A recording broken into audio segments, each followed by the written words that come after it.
2023년 생성형 인공지능 GPT로 시장을 뜨겁게 달구었던 인공지능 기대주 알파벳과 마이크로소프트의 2분기 실적이 발표되었습니다.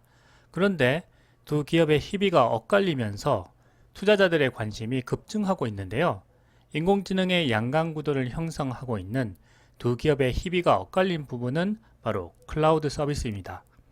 2023년 2분기 클라우드 서비스 매출에서 두 기업의 매출 성장 속도 차이가 확연히 대비되면서 시간의 거래에서 알파벳 주가는 7% 이상 오른 반면 마이크로소프트 주가는 4% 가까이 떨어졌습니다.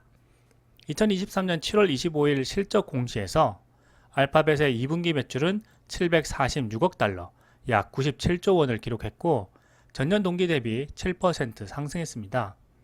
레피니티브가 집계한 시장 전망치 728억 달러를 뛰어넘으면서 광고 시장 둔화에 대한 우려를 종식시켰습니다. 2분기 주당 순이익 EPS는 1.44달러로 레피니티브가 집계한 시장 전망치 1.33달러를 초과했습니다. 생명과학 부문 베릴리와 자율주행차 부문 웨이모를 포함하는 아더배츠 매출은 2억 8,500만 달러, 한화로 3,700억 원의 매출을 달성했습니다. 이 중 생명과학 부문 베릴리가 눈에 띄는데요. 구글의 지주회사인 알파벳의 자회사로 지난 2015년 설립된 미래 헬스케어 비즈니스입니다. 베릴리는 전 세계의 건강 관련 데이터로 건강한 사회를 만들자는 목표를 가지고 있습니다. 2017년부터 프로젝트 베이스라인을 통해서 다양한 임상시험이나 설문조사 등에 참여하는 사람들에게 스마트워치와 같은 웨어러블 기기를 제공하고 건강과 관련한 데이터를 모으고 있습니다.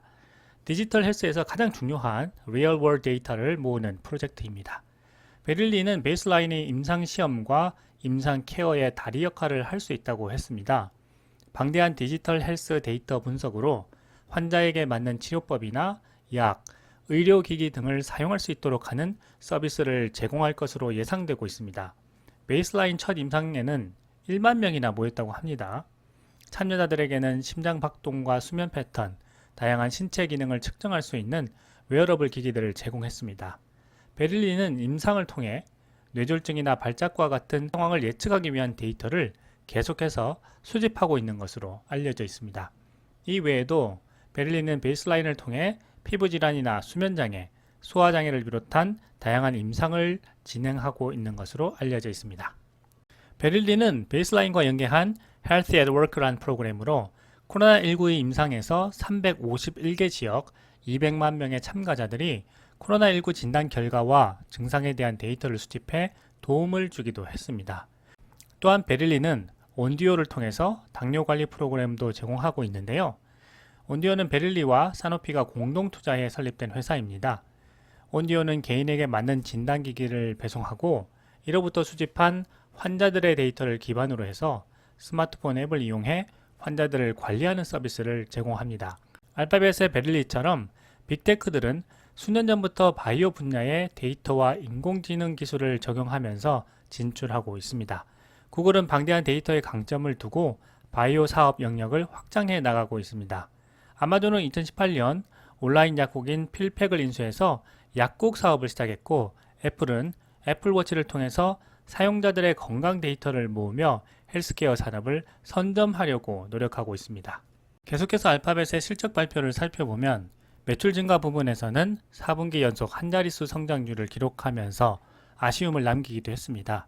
하지만 투자자들은 광고 수입에 크게 의존하고 있는 구글의 매출 구조를 감안할 때 이번 실적이 경기 침체 속에서도 나름 선방했다고 평가하는 것 같습니다. 알파벳 사업 분야에서 유튜브 광고 매출과 구글 클라우드의 빠른 성장 속도에 시장이 주목해 왔는데요. 한동안 성장이 주춤했던 유튜브 광고 매출이 전년 대비 4% 상승한 76억 7천만 달러를 기록해 시장 전망치인 74억 3천만 달러를 뛰어넘으면서 다시금 유튜브에 대한 기대를 높이고 있습니다. 전체 광고 매출은 581억 4천만 달러, 76조 원으로 전년 대비 상승률이 3.3%인데요. 유튜브 상승률이 4%로 앞서게 되었습니다. 알파벳에서 클라우드 비즈니스가 주목받는 이유는요, 바로 지난 분기에 처음으로 흑자로 전환했기 때문입니다.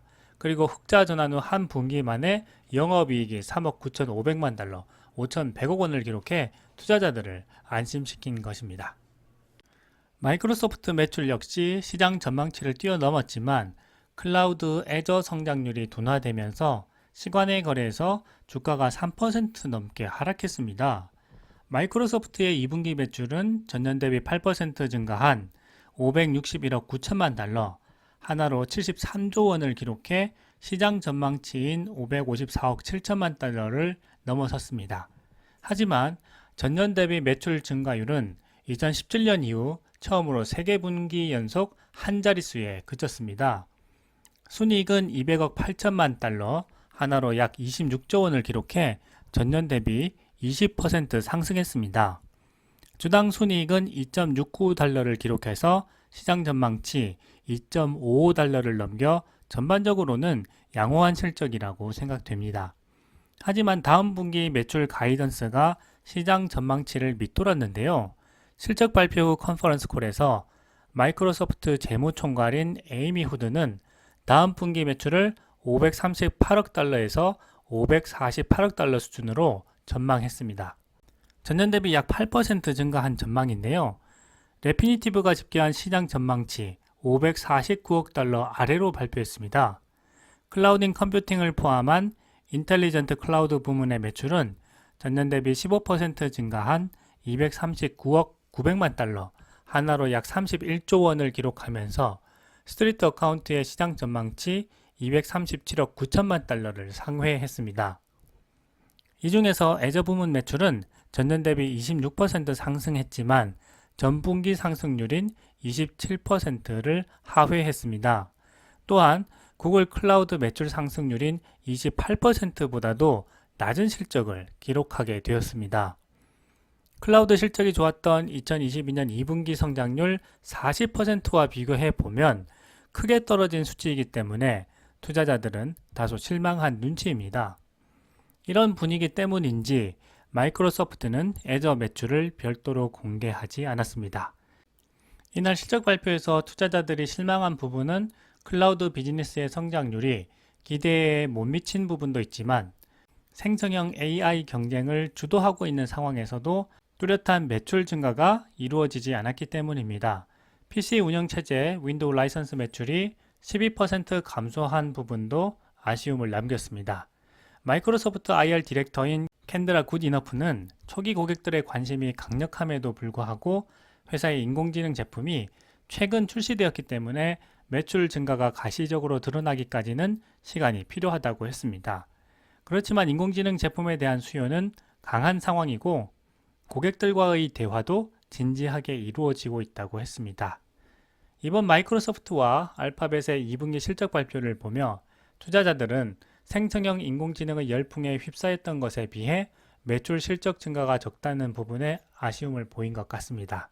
투자자로서는 인공지능 산업 발전이 가져올 우리 삶의 많은 변화가 과연 언제쯤 기업들의 실적에 가시적인 효과를 나타낼지에 대해 기대되기도 하고 궁금해지기도 하는 것 같습니다. Ain't never seen it like this.